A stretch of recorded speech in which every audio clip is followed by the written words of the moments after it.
Nakakahiya ang ICC na 10 taon na, 10 buwan nang kinulong ang Tatay Digong, hindi pa palang sapat na ebidensya at ngayon, nag-a-advertise pa para sa ebidensya.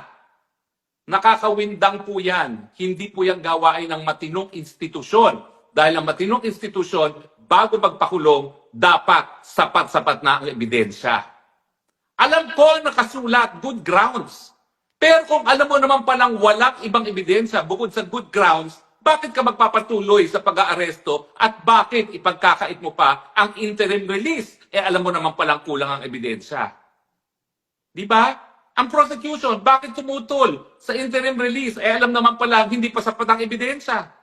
Fair is fair. O sige, nakulong nyo panandalian, pero pawalan nyo habang hindi pa kompleto ang inyong ebidensya. Hindi po pwede na you have your cake and eat it too. Yung wala naman palang ebidensya, tapos patuloy niyo ikukulong si Tatay Digong.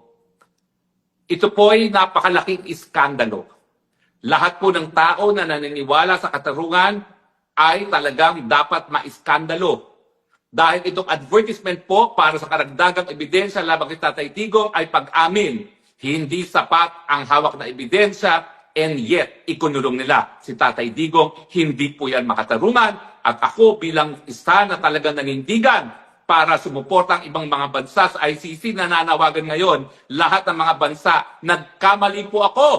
Dahil itong bansang ito, itong ICC na ito, interested lang para magpatuloy mga sweldo ng lahat ng mga empleyado nito, kasama na yung mga defense councils. Pero hindi po sila interested sa katarungan.